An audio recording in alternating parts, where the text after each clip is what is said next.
Do you find it challenging to keep your impulses in check as you navigate your emotions? Or do you have proven strategies that you utilize that help you to stay calm under pressure?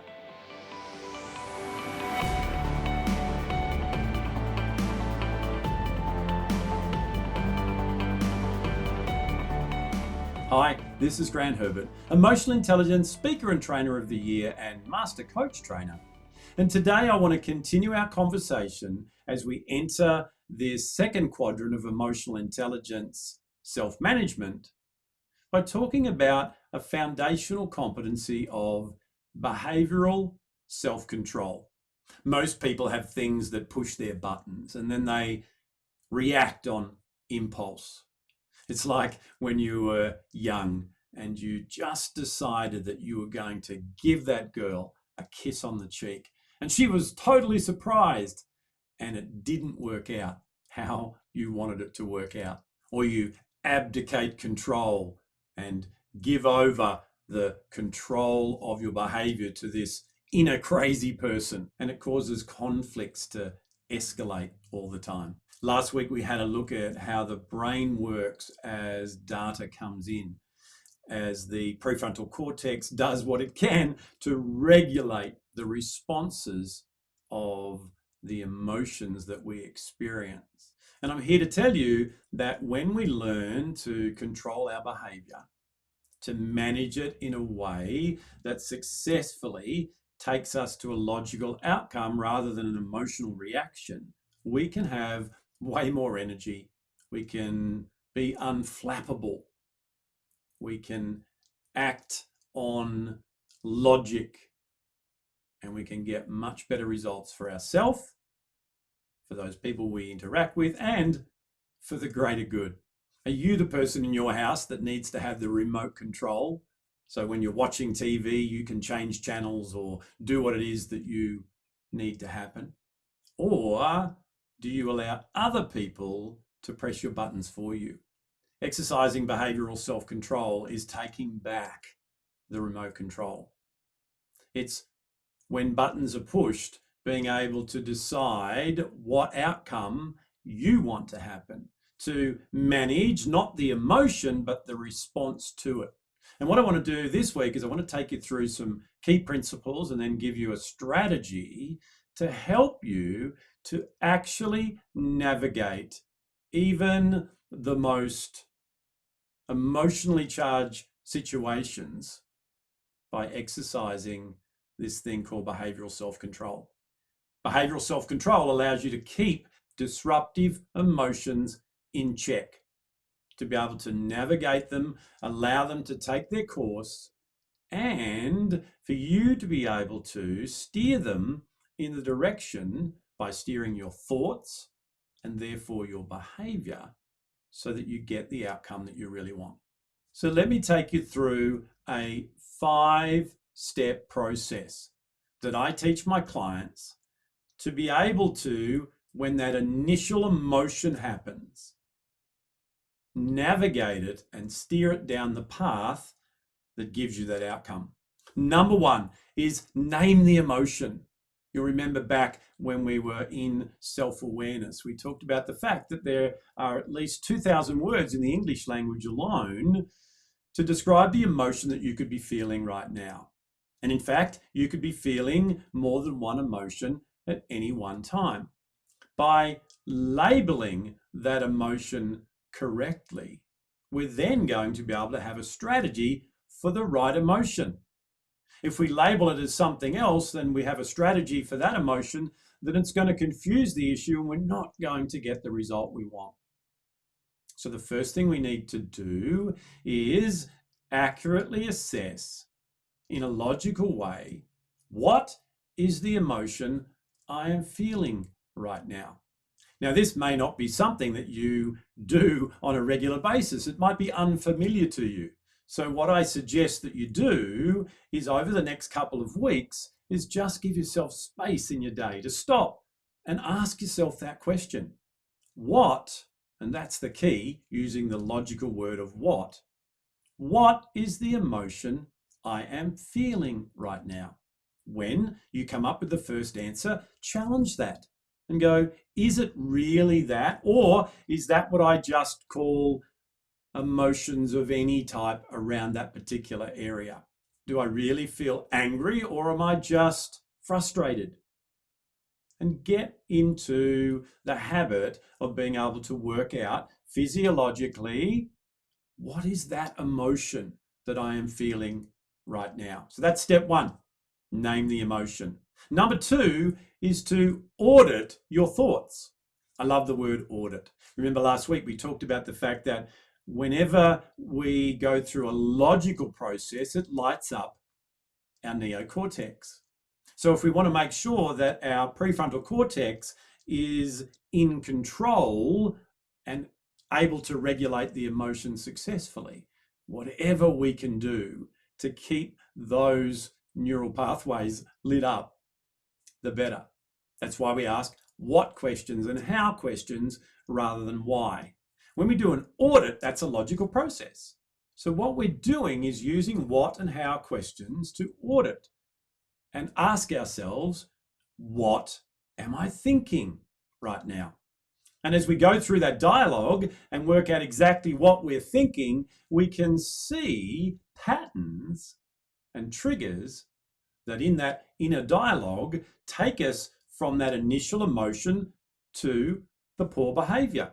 What it also does is it gives us space to stop, to pause, and to think rather than react. So we name the emotion by asking ourselves, what is the emotion I am feeling right now? And then, what am I thinking? Remember, the emotion is a physiological cue that, depending on what meaning we put on it and what we think about, determines how we feel and how we continue to think. And the self-talk that we use in that inner dialogue determines where that emotion leads us to.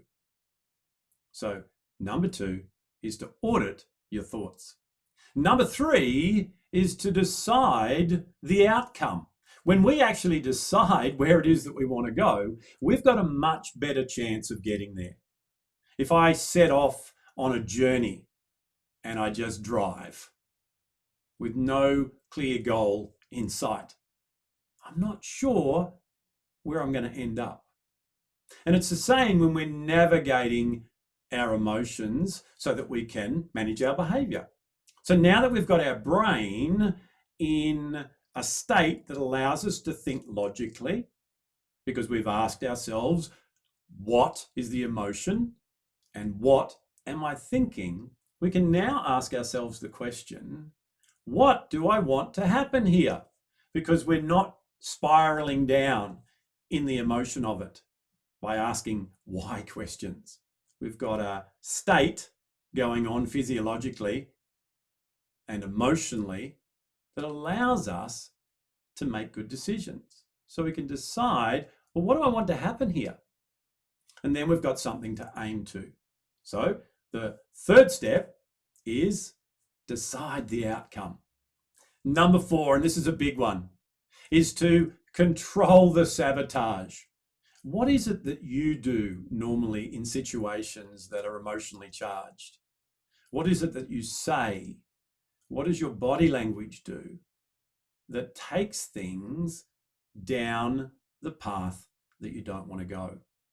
We all do things to sabotage our own results, whether that is a part of our personal power, our identity that wants to hold us back from getting good results and having favorable situations in our life, or whether it's just learned behavior over a period of years. What are the things that you do to sabotage your results? Now, to do that, we've got to think internally. This is not what do others do, this is you. What do you do in these situations that, when those buttons are pushed, would normally take you to that unresourceful behavior? To do this, we ask another what question. What could I say or do right now that would stop me from getting to where I want to go. So we've just decided the destination. What we're now doing is making sure that we remove the roadblocks that would stop us from getting there by controlling what comes out of here and controlling what goes on in here. Then number 5 is to choose the strategy. So we've gone through a process of asking what questions. We know which emotion that we're going through. We know what we're thinking. We know where we want to go. We know what to avoid and what to do so that we can get to that destination. So now we're in a state to be able to employ a strategy that will get us there. So for me, that could be if I'm in traffic, that could be to pull over to the side of the road and take a break. If I'm in a situation with a particular person, it could be to remove myself from that situation until I've got myself ready to be able to go back and operate without the sabotage, whatever it is. So what is it for you that would help you to get to where it is that you want to go? It's really important, as I said, to name the emotion so that we can have a strategy that fits that emotion. Over a period of time of repeating that strategy over and over again, we've now rewired our brain so that it will actually employ that strategy as we recognize that we're going through that emotion. So just like before, when you went from an initial thought to an unhealthy behavior, just like that, you can do the same with a resourceful behavior, with behavior that is going to give you a better result. It's going to be more conducive to have a lack of conflict and great relationships with the people around you. And it's better for you. It's better for your family, for your friends, for whoever it is. And you're able to control the response to the emotions that you go through. Well, that's it from me for another week. If you haven't yet got involved in the Emotional Intelligence Bootcamp, you can still sneak in there. At the time of recording, we've still got a couple of spaces left and we're about to start. If you're a coach and you're looking for another opportunity to help people and another revenue stream, then you can ask me about the Social and Emotional Intelligence Coach certification. So join me again next week when we continue our conversation in this quadrant of self-management by talking about stress and how we can use our emotional intelligence to reduce and manage our stress. I'll see you then.